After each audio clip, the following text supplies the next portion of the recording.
ஹalleluya ஹalleluya. கர்த்தருடைய பரிசுத்த நாமம் மகிமைப்படுவதாக. இந்த நாளிலும் கூட தேவ சமூகத்திலே நாம் ஒருமித்து அவருடைய வசனத்தை தியானிக்கும்படியாய் கர்த்தர் நமக்கு தந்த நல்ல கிருபைகளுக்காக அப்பாவுக்கு நன்றி செலுத்துகிறோம். கடந்த நாட்களிலே நாம் பரிசுத்த ஆவியானவரை குறித்தும் பரிசுத்த ஆவியை நாம் எப்படி பெற்றுக்கொள்ள வேண்டும் என்கிறதை குறித்தும் நாம் வேத வசனங்கள் மூலமாக நாம் பரிசுத்த ஆவியானவர் நம்மோடு கூட பேசி கொண்டிருக்கிறார். நாம் அதை கேட்டு கொண்டிருக்கிறோம். அநேகர் பரிசுத்த ஆவியானவரை பெற்றுக்கொள்ள வேண்டும் என்கிற வாஞ்சையோடு இருக்கிறீங்க, பெற்றுக்கொண்டவங்க இருக்கீங்க. தேவ சமூகத்தில் அதை குறித்து எந்த ஒரு ஆயத்தமும் இல்லாதவர்களும் இருக்கிறீங்க. இந்த நாட்களிலும் தேவனாகிய கர்த்தர் நம்மோடு கூட இந்த சில வார்த்தைகளை பேசுவாராக. தேவ சமூகத்திலே நாம் தியானத்திற்காக எடுத்துக்கொண்ட வேத பகுதி எபேசியர் எழுதின நிருபம் அதனுடைய 1வது அதிகாரம் 13வது வசனம். எபேசியருக்கு எழுதின நிருபம் அதனுடைய 1வது அதிகாரம் 13வது வசனம் நாம் வாசிக்க கேட்போம். நீங்கள் உங்கள் இரட்சிப்பின் சுவிசேஷமாகிய சத்திய வசனத்தை கேட்டு விசுவாசிகளான போது வாக்குத்தத்தம் பண்ணப்பட்ட பரிசுத்த ஆவியால் அவருக்குள் முத்திரை போடப்பட்டீர்கள். அவருக்கு சொந்தமானவர்கள் அவருடைய மகிமைக்கு புகழ்ச்சியாக மீட்கப்படுவார்கள் என்பதற்கு ஆவியானவர் நம்முடைய சுதந்திரத்தின் அச்சாரமாயிருக்கிறார். நம் கண்களை மூடி ஜெபிப்போம். அப்பா பிதாவே, பரிசுத்த ஸ்தோத்தரிக்கிறோம். நாமமுள்ளவரே, எங்கள் தேவாதி தேவனே, நன்றியோடு ஸ்தோத்தரிக்கிறோம். ஏசப்பா, வரும் காரியங்களை எங்களுக்கு கற்றுத்தருகிறவரே, நாங்கள் நடக்க வேண்டிய ஆண்டவரே ஸ்தோத்திர வழிகளை கற்றுத்தருகிறவரே, ஆலோசனை தருகிறவரே, உம்முடைய கரத்தில் எங்களை ஒப்பு கொடுக்கிறோம். பரிசுத்த ஆவியானவர் எங்களுக்கு பிரயோஜனமானவைகளை நீங்கள் பேசுங்கப்பா. பிரயோஜனமானவைகளை பேசுகிற எங்கள் தகப்பனாகிய தேவன் நீங்கப்பா. ஆண்டவரே ஸ்தோத்திர பிள்ளைகளாகி எங்களுக்கு அந்த பிரயோஜனமான நம்முடைய வார்த்தையை தந்து தேவரீர் எங்களை வழிநடத்த வேண்டும் என்று ஜெபிக்கிறோம். உமது கரத்திலே ஆண்டவரே எங்களை ஒப்பு கொடுக்கிறோம். ஏசப்பா, இந்த நாளிலும் தேவருடைய சத்தத்தை கேட்க ஆண்டவரே ஸ்தோத்திரம் எங்கள் சேவைகளை விருத்த சேதனம் பண்ணுங்க, இருதயத்தை விருத்த சேதனம் பண்ணுங்க தகப்பனே ஸ்தோத்திரம். இன்னும் கர்த்தருக்குள் நாங்கள் ஆண்டவரை ஸ்தோத்திரம் பிரகாசிக்க அந்த வசனத்தை கேட்க கிருபைதார், ஆசீர்வதி. இயேசுவின் நாமத்தில் கேட்கிறோம் ஜீவனுள்ள நல்ல பிதாவே, ஆமேன். அல்லேலூயா அல்லேலூயா. நாம் வாசித்த வேத பகுதி அதில் எழுதப்பட்டிருக்கிறது, நீங்கள் உங்கள் இரட்சிப்பின் சுவிசேஷமாகிய சத்திய வசனத்தை கேட்டு விசுவாசிகள் ஆன போது இங்கே எழுதப்பட்டிருக்கிறது, வாக்குத்தத்தம் பண்ணப்பட்ட பரிசுத்த ஆவியே. நீங்கள் உங்கள் இரட்சிப்பின் சுவிசேஷமாகிய சத்திய வசனத்தை கேட்டு விசுவாசிகள் ஆன போது வாக்குத்தத்தம் பண்ணப்பட்ட பரிசுத்த ஆவிக்குள் முத்திரை போடப்பட்டீர்கள் என்று சொல்லி இங்கே எழுதப்பட்டிருக்கிறது. இப்போ நாம் தேவனுடைய சமூகத்திலே நாம் கிட்டே சேருவதற்கு முதலாவது நாம் பார்க்கிறோம் பாருங்க, இந்த உலகத்திலே நாம் ஒரு உளையான சேற்றுக்குள்ளே ஒரு என்ன சொல்லுகிறது, பாவத்தின் பிடியிலே நாம் வாழ்ந்து கொண்டிருந்தோம். அதை தான் எபேசியர் 2ஆம் அதிகாரம் 1வது வசனம் சொல்லுகிறது, அக்கிரமங்களினாலும் பாவங்களினாலும் மரித்தவர்களாக இருந்த. அப்படின்னா நாம் இந்த இரட்சிப்பின் சுவிசேஷம் நமக்குள்ளே கடந்து வருவதற்கு முன்பாக நாம் எப்படி தான் இருந்தோம்? அக்கிரமங்களினாலும் பாவத்தினாலும் நாம் பிடிக்கப்பட்டிருந்தோம். இந்த உலகத்தினுடைய மோகத்தினாலும் உலக இச்சைகளினாலும் தேவனை விட்டு தூரமாக்கப்பட்டவர்களாய், தேவனுக்கு அந்நிய ஜனங்களாய், காணி ஆட்சிக்கு புறம்பாக்கப்பட்டவர்களாய் நாம் ஒரு நாளிலே காணப்பட்டோம்.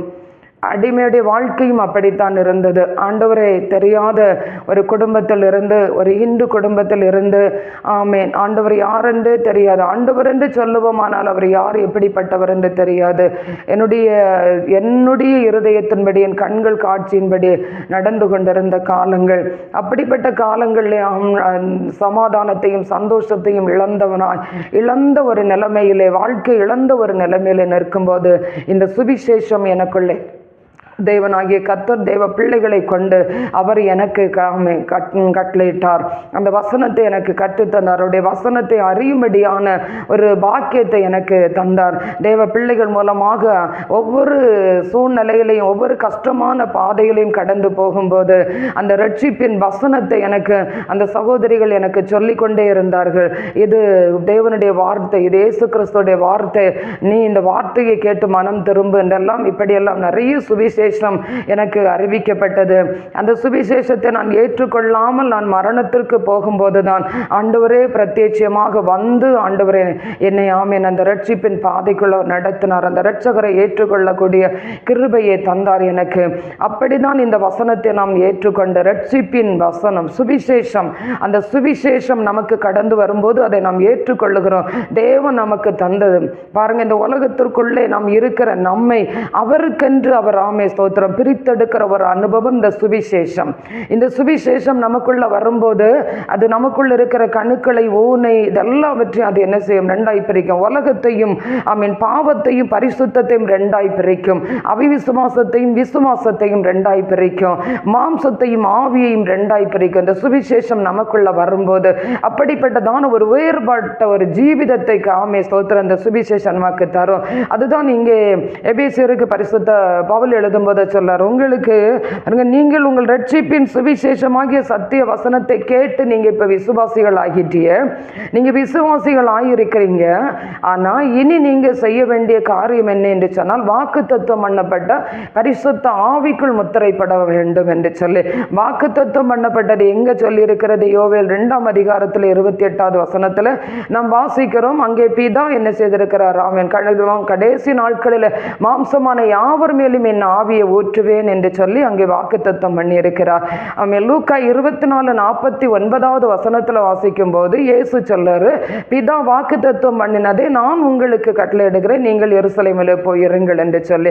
அப்ப அந்த வாக்குத்தத்தத்தின் ஆவியானவர் அந்த மாம்சமான யாவர் மேலும் அப்போஸ்தலர் 2ஆம் அதிகாரத்திலே வரும்போது பேதுரு அங்கே சொல்லும் போது வாக்குத்தத்தம் பண்ணப்பட்ட யோவேலினால் உரைக்கப்பட்ட அந்த பரிசுத்த ஆவியான அந்த தீர்க்க தரிசனம் அந்த வாக்குத்தத்தம் பண்ணப்பட்ட பரிசுத்த ஆவியை இந்த நாளில் அவர் நம்மீது பொழிந்தருளினார் என்று சொல்லி எழுதப்பட்டிருக்கிறது. அந்த பரிசுத்த ஆவியானவரை தான் இங்கே அவர் பரிசுத்த அப்போஸ்தலனாகிய பரிசுத்த பவுல் சொல்லும் போது சொல்லுகிறான், வாக்குத்தத்தம் பண்ணப்பட்ட பரிசுத்த ஆவிக்குள் முத்திரை போடப்பட வேண்டும் என்று சொல்லுகிறார். இந்த உலகத்தில் இருந்து நாம் தேவனுக்கென்று பிரித்தெடுக்கப்பட்ட ஒரு வாழ்க்கை, இந்த தேவனுக்கென்று சொல்லி நாம் பிரித்தெடுக்கப்பட்ட இயேசு கிறிஸ்துவுக்கென்று சொல்லி நாம் பிரித்தெடுக்கப்பட்டவர்களாக நாம் நிற்க வேண்டும். அதுதான் தேவனுக்கென்று ஒரு சேனை, தேவனுக்கென்று சொல்லி பாருங்க.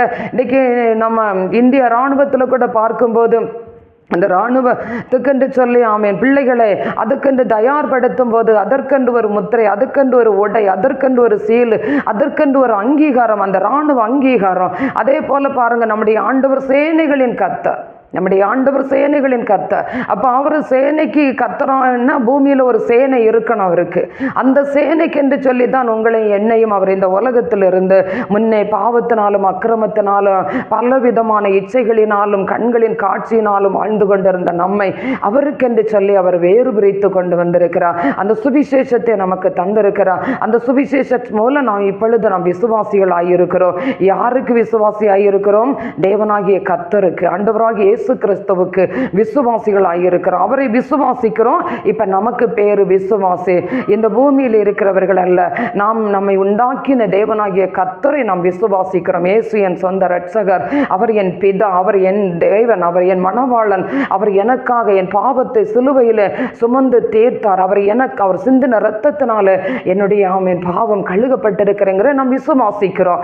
அதனால நான் இப்ப என்ன செய்திருக்கிறோம்? அந்த சுவிசேஷத்தை கேட்டு விசுவாசிகள் ஆகியிருக்கிறோம். இப்ப அந்த விசுவாசிகள் ஆனவர்கள் இப்ப அவருடையவர்களாக மாற வேண்டும். அந்த விசுவாசம் என்கிற அந்த சுவிசேஷத்தை கேட்டு அந்த ரட்சிப்பு என்கிற ஆமே ஸ்தோத்திரம் அந்த ஒரு படியில, அந்த விசுவாசம் என்கிற படியில நின்று விடாதபடிக்கு நாம் அவருடைய பிள்ளைகளாய் அவருடைய மகிமையின் புகழ்ச்சிக்கு என்று சொல்லி நாம் மீட்கப்படுகிறவர்களாய் மாற வேண்டும். அதுதான் இங்கே சொல்லியிருக்கு பாருங்க, வாக்குத்தத்தம் பண்ணப்பட்ட பரிசுத்த ஆவிக்குள் முத்திரை போடப்பட வேண்டும். இப்ப நாம் 2 வாரமா தியானித்து கொண்டிருந்தோம், பரிசுத்த ஆவியை பெற்றுக்கொள்ளுங்கள். பரிசுத்த ஆவியை நாம் எதற்கு பெற்றுக்கொள்ள வேண்டும் என்றுதான் நாம் இந்த நாட்களை நாம் பார்க்க போகிறோம். பரிசுத்த ஆவி என்கிறது ஒரு முத்திரை, நாம் மேல ஒரு சீலு. இது என்ன சீலு? பரலோகம் அங்கீகரிக்கப்பட்டிருக்கிறது. அதான் பேதுரு 1 பேதுருல சொல்லும்போது பரலோகத்திலிருந்து அனுப்பப்பட்ட பரிசுத்த ஆவியானவர். இப்போ பரலோகத்திலிருந்து அனுப்பப்பட்ட பரிசுத்த ஆவியானவர் இன்னைக்கு இந்த பூமியிலே மாம்சமாய் இருக்கிற நம்மேலே அவருடைய ராஜ்யத்திற்கு என்று சொல்லி ஒரு முத்திரை போடப்படுகிற, இது என்னுடையவள், இது என்னுடையவள். வேதம் சொல்ல அவருடைய ரத்தத்தை கொடுத்து நம்மை கிரயமாய் என்ன செய்தார்? வாங்கி கொண்டார். அவருடைய இரத்தத்தை கொடுத்து நம்மை கிரயமாய் வாங்கி கொண்டு அவருடைய ராஜ்யத்தின் சேனைக்கு நம்மை ஒரு பிரத்தியாய் கர்த்தர் அவனை வைத்திருக்கிறார். அவருடைய பிள்ளையாய் கர்த்தர் வைத்திருக்கிறார். அதுதான் இங்கே எழுதப்பட்டிருக்கு பாருங்க. முத்திரை போடப்பட வேண்டும். இந்த பரிசுத்த ஆவியானவர் நம்மளே வருகும்போது அது தேவ சமூகத்திலே அநேக வசனங்கள் அநேக விதமாய் காரியங்களை நாம் தியானிக்கும். ஆனால் இன்றைக்கு ஆவியானவர் நமக்கு தருகிறது முத்திரை போடப்படுகிறோம். பரிசுத்த ஆவியினால் முத்திரை போடப்படுகிறோம். இது என்ன முத்திரை? உலகத்தில் உண்டான முத்திரை அல்ல, பரலோக ராஜ்யத்திலிருந்து நமக்கு இந்த பூமியிலிருந்து அவருக்கு ஒரு கூட்டத்தை அவர் பிரித்தெடுக்கிறார். இந்த பூமியில் எந்த காரியத்திற்கும் நாம் ஒரு சர்டிஃபிகேட்டுக்கு ஒரு முத்திரை வேணும். பிள்ளைகள் படித்து எக்ஸாம் எழுதி அந்த நிறைவை பெறும்போது அந்த டிசிக்கு ஒரு முத்திரை வேணும்.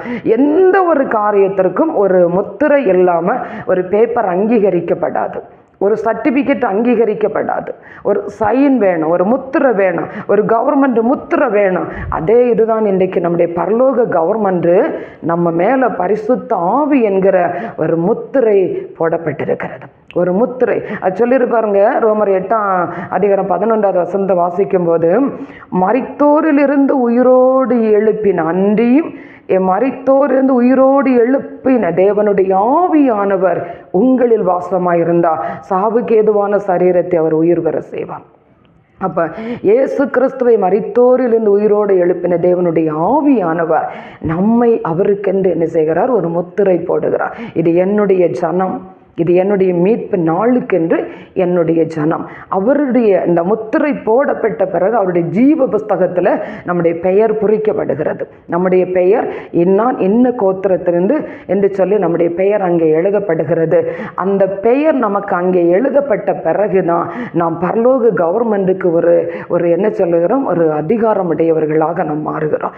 அப்போ பாருங்க, இப்படிப்பட்ட ஒரு காரியத்தை தான் தேவனாகிய கர்த்தர் 1000 வருஷமாய் அவர் இந்த பூமியில் வந்து ஒரு பாலகனாய் பிறந்து அவர் இந்நாள் வரையிலையும் சிலுவையில் அடிக்கப்பட்டு மரித்து உயிரோடு எழும்பி அப்போஸ்தலர்கள் மூலமாய் அந்த வாக்குத்தத்தங்களை இந்நாள் வரையிலும் அவர் நிறைவேற்றி கொண்டிருக்கிறார். பாவியிலும் ஒரு பிரதான பாவியாகிய எனக்கும் ஆண்டவர் அந்த கிருபையை தந்தார். அந்த கிருபையை தந்தார். நீயும் என்னுடைய ராஜ்யத்தின் ஒரு புத்திரியாக எனக்கு நில்லு என்று தந்தார். பாருங்க, இன்னைக்கு அதை நான் சொல்லாமல் முடியாது.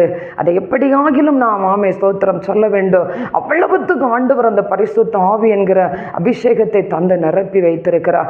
நான் இந்த பரிசுத்த ஆவியானவரை நான் பெற்றுக்கொள்வதற்கு முன்பு தேவனுடைய ராஜ்யத்தில் ஆமேன் அந்த ஜீவ புஸ்தகத்தில் என்னுடைய பெயர் எழுதப்படுவதற்கு முன்பாக நான் என்னுடைய பெயர் எங்கே எழுதப்பட்டிருந்தது தெரியுமா?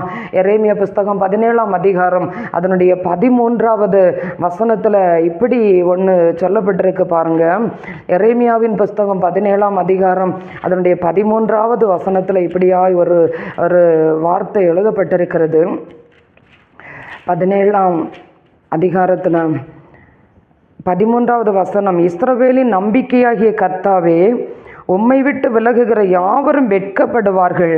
அவர்கள் ஜீவனுள்ள தண்ணீரின் ஊற்றாகிய கர்த்தரை விட்டு விலகி போனபடியால் உம்மை விட்டு அகன்று போகிறவர்களின் பெயர் புழுதியில் எழுதப்படும் என்று சொல்லி, புழுதியில் கர்த்தரை விட்டு அகன்று போகிறவர்கள், கர்த்தரை குறித்து நாம் தியானிக்காத விசாரிக்காத, கர்த்தருடைய சமூகத்தை விட்டு அவருடைய நம்பிக்கையை விட்டு நாம் விலகுகிறவர்கள். இன்னும் சொல்லியிருக்கு பாருங்க, ஜீவனுள்ள தண்ணீரின் ஊற்றாகிய கர்த்தரை, ஜீவனுள்ள தண்ணீரின் ஊற்றாகிய கர்த்தரை. சமாரிய ஸ்திரீட்ட இயேசு சொல்லும்போது, நான் கொடுக்கிற தண்ணீர் ஒரு காலம் உங்களுக்கு என்ன செய்யாது? தாகம் உண்டாகாது என்று சொன்னார். நான் கொடுக்கிற தண்ணீர் ஒரு நாளும் உங்களுக்கு தாகம் உண்டாகாது. யாக்கோப்பின் கிணற்றிலிருந்து எடுத்து குடிக்கிற தண்ணீர் தாகம் உண்டாகும். அதுதான் அவர் சொல்லார். இந்த யாக்கோப்பின் கிணற்றில் அந்த ஸ்ரீ சொல்ல, இது நம்முடைய என்ன சொல்ல, முப்பிதாக்கள் யாக்கோப்பின் கிணறு, அந்த கிணற்றில் உள்ள தண்ணீர் அவர் சொல்லாரு, ஏசு சொல்லுங்க, இந்த கிணற்றில் உள்ள தண்ணீர் குடிக்கிறவங்களுக்கு தாகம் உண்டாகும், ஆனால் நான் கொடுக்கிற தண்ணீர் ஒரு காலமும் தாகம் உண்டாகாது. அதை தான் இந்த வசனம் இங்கே சொல்லுறது. ஜீவனுள்ள தண்ணீரின் ஊற்றாகிய இந்த ஜீவனுள்ள தண்ணீரின் ஊற்றை விட்டு விடுகிறவர்களுடைய ஒவ்வொருவருடைய பெயரும் எங்கே தான் இருக்கும்னா, இந்த வசனம் சொல்லுகிறது புழுதியில் எழுதப்பட்டிருக்கும் என்று சொல்லப்பட்டிருக்கு. புழுதியில். அப்போ நம்முடைய பெயர், என்னுடைய பெயர், நான் இயேசு கிறிஸ்துவை நான் ஏற்றுக்கொள்வதற்கு முன்ன, நாம் ரட்சிக்கப்படுவதற்கு முன்ன என்னுடைய பெயர் புழுதியிலே தான் எழுதப்பட்டிருந்தது. புழுதியிலே. ஆனால் அந்த இடத்திலிருந்து தான் ஆண்டவர் எனக்காக அவருடைய இரத்தத்தை கிரயமாய் செலுத்தி அந்த இடத்திலிருந்து அவர் நம்மை விலைக்கு கிரயத்துக்கு வாங்கி கொண்டார். இரத்தத்தை கிரயமாய் கொடுத்து அவர் வாங்கி கொண்டார். வாங்கி, இது என்னுடைய பிள்ளை, இது என்னுடைய பிள்ளை, இனி இந்த உலகத்திற்கும் இந்த உலகத்தினுடைய சாத்தானுக்கும் அதிகாரம் இல்லை, இது என்னுடைய ராஜ்யத்திற்கு என்று சொல்லி நான் பிரித்தெடுத்த பிள்ளை என்று சொல்லுகிற ஒரு முத்திரை சாத்தானிடத்திலிருந்தும் இந்த உலகத்தினிடத்திலிருந்தும் இந்த உலக கிரியடத்திலிருந்தும் நம்மை விடுவித்து தேவனுக்கென்று சொல்லி அவருடைய ராஜ்யத்தின் பிள்ளையாக அவர் நம்மை அங்கீகரித்து நம் மேல ஒரு முத்திரை, ஒரு சீல் போடுகிறார் பாருங்க. அதுதான் பரிசுத்த ஆவியானவர். இது என்னுடைய மகள், இது என்னுடைய மகன் என்று சொல்லி அவர் போடுகிற அந்த முத்திரை தான் பரிசுத்த ஆவியானவர். அந்த பரிசுத்த ஆவியானவரை தான் நாம் பெற்றுக்கொள்ள வேண்டும். ஏதோ இந்த உலகத்துல நாம் சொல்லிக் கொள்ளுவதற்கல்ல, பரிசுத்த ஆவி என்று சொல்லிக் கொள்ளுவதற்கல்ல, உங்களுடைய இருதயத்தை கலங்க பண்ணுவதற்கும் அல்ல, உங்களை கேள்விக்குறியாக்குவதற்கும் இல்லை, நீங்க இதை குறித்து சிந்தித்து கலங்குவதற்கும் இல்லை. பரிசுத்த ஆவியானவர் என்கிறது பரலோகத்திற்கு நம்மை அவர் ஆயத்தப்படுத்துகிற ஒரு முத்திரை போடுகிறார், ஒரு அங்கீகாரம். இனி உலகத்தில் இவளுக்கு ஸ்தோத்திரம் சுதந்திரம் இல்லை, உலகத்தில் பங்கு இல்லை, பரலோக ராஜ்யத்தினுடைய ஸ்தோத்திரம் ஒரு பிரஜை என்று சொல்லுகிற ஒரு அங்கீகாரத்தை தான் அவர் தருகிறார். அதுதான் சொல்லி இருக்கிறது எபேசியர் 1:14 அவருக்கு சொந்தமானவர்கள் அவருடைய மகிமைக்கு புகழ்ச்சியாக மீட்கப்படுவார்கள் என்பதற்கு ஆவியானவர் நம்முடைய சுதந்திரத்தின் அச்சாரமாயிருக்கிறார். அல்லேலூயா, அல்லேலூயா.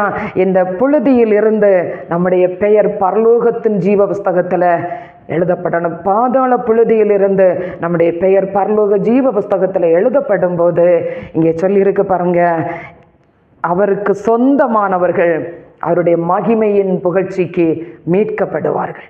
மீட்கப்படும் நாள் வந்துவிட்டது, மீட்கப்படும் நாள் வந்துவிட்டு. அதே எபேசியர் 4:30 சொல்லுகிறது, மீட்கப்படும் நாளுக்கென்று முத்திரையாய் பெற்ற பரிசுத்த ஆவியானவர். அதை துக்கப்படுத்தாதருங்கள். ஒருவேளை பரிசுத்த ஆவியை நீங்கள் பெற்றுக்கொண்டிருப்பீங்க, அது என்ன என்று எனக்கு தெரியல என்று யோசிக்கலாம். வேத வசனம் தெளிவாய் சொல்லுகிற, இதை எடுத்து தியானித்து பாருங்க. இந்த வசனத்தை இன்னும் ஆழமாய் தியானித்து பாருங்க. ஆவியானவருடைய கேளுங்க, இன்னும் அதிகமாய் கர்த்தர் வெளிப்படுத்தி தருவார். பரிசுத்த ஆவியானவர் என்கிறது முத்துரை நமக்கு ஒரு ஸ்தோத்திரம். தேவ ராஜ்யத்திலிருந்து நமக்கு ஒரு முத்திரை போடப்பட்டிருக்கிறது. ஏனென்றால் வெளிப்படுத்தல் 13 கடைசி வசனம் சொல்லுகிறது, மிருகத்தினுடைய முத்திரை ஜனங்கள் இந்த உலகத்தில் இருக்கிற எல்லாருக்கும் தரிப்பதற்கு ஆயத்தமாக்கப்பட்டிருக்கிறது. அப்ப இந்த தேவனுடைய முத்திரையை தரித்து கொள்ளுகிற பிள்ளைகள் அந்த மிருகத்தினுடைய முத்திரை உலகத்துக்கு வெளிப்படுவதற்கு முன்பாக நாம் எடுத்துக்கொள்ளப்படுவோம். வரும் நாட்களில் இந்த வசனத்தை இன்னும் நாம் ஆழமாய் தியானிப்போம். ஆண்டவர் நமக்கு ஒவ்வொரு வார்த்தைகளையும் கற்றுத் தருவாராக. பிரயோஜனமானவைகளை நமக்கு கற்றுத்தந்து அவருடைய ராஜ்யத்திற்குரிய அந்த ஸ்தோத்தரிக்கிறோம் காரியத்தை நமக்கு வெளிப்படுத்தி தருவாராக. இந்த வசனத்தை தியானிங்க, தேவ சமூகத்தில் இன்னும் ஆழமாய் தியானிங்க, வாசித்து விட்டு விடாதீங்க. அவருக்கு சொந்தமானவர்களாக மாற வேண்டும். அவருக்கு சொந்தமானவர்கள். ஒரு வீட்டில் அம்மா பிள்ளை, அவருடைய ஸ்தோத்திரம் 2 அம்மா அப்பா 2 பிள்ளைகள் என்று சொல்லும் போது அந்த அம்மாவுக்கும் அப்பாவுக்கும் பிறந்திருக்கிற இந்த 2 பிள்ளைகள் என்கிறதான அது சர்டிபிகேட்ல முத்திரையாக வேண்டும். அப்பதான் கவர்மெண்ட் அங்கீகரிக்கும் இது இன்னாருடைய பிள்ளைகள் என்று சொல்லி. அதே போல நம்முடைய ஆண்டவராகிய இயேசு கிறிஸ்துவுடைய பிள்ளை என்கிற அங்கீகாரத்திற்கு அவர் அந்த முத்திரையை நம்ம மேலே தரித்திருக்கிறார். இது என்ன சொல்லுகிறது, நாம் ஒதுக்கி ஒதுக்கி வைக்கிறதல்ல. பரலோக ராஜ்யத்துக்கு ஆயத்தப்படுகிற பிள்ளைகளாகிய நாம் இந்த வார்த்தைக்கு நாம் கீழ்ப்படிவோம். பரிசுத்த ஆவியை பெற்றவர்கள் அதை புதுப்பித்துக் கொள்ளுங்க. பெறாதவர்கள் சீக்கிரமாய் தேவ சமூகத்தில் அந்த முத்திரையை பெற்றுக்கொள்ளுவோம். இல்லை என்றால் சத்துரு நம்மை வஞ்சித்து விடுவான். கேள்வி கேட்காதீங்க. ஏன் ஏன் ஏன் என்று இன்னும் நாம் கேள்வி கேட்டு கொண்டிருக்காதீங்க. தேவ சமூகத்தில் நம் கேள்வி கேட்க ஒன்றுமில்லை. இந்த வேத வசனத்தில் அவர் எழுதி தந்திருக்கிற ஒவ்வொரு வசனமும் உங்களுக்கும் எனக்கும் அது பிரயோஜனமானதாக ஆமென் இருக்க அவர் எழுதி தந்திருக்கிறார். அந்த வசனத்தை கேட்டு கீழ்ப்படிவோம். நாம் கீழ்ப்படிதல் உள்ளவர்களாக நாம் மாறுவோம். பரிசுத்த ஆவி என்கிறது அந்த முத்திரை. அந்த முத்திரையை ஸ்தோத்தரிக்கிறோம். நாம் இந்த உலகத்தில் விருதாவாக்கி விடாதபடி அவருடைய சமூகத்திற்கு நாம் ஆயத்தப்பட இந்த வசனத்தை தியானித்து கொண்டிருப்போம். அடுத்த வாரத்தில் நாம் இந்த வசனத்தை தியானித்து இன்னும் நாம் அதிகமாய் ஆழமான சத்தியங்களை நாம் அறிந்து கொள்ளுவோம். பரிசுத்த ஆவியானவர் நமக்கு உதவி செய்வாராக. தேவ சமூகத்தில் நாம் செபிப்போமா. அப்பா பிதாவே, உம்முடைய நல்ல நாமத்துக்கு நன்றி ஆண்டவரை செலுத்துகிறோம் ஐயா. உம்முடைய பரிசுத்தமுள்ள நாமத்துக்கு நன்றி செலுத்துகிறோம் ஆண்டவரே.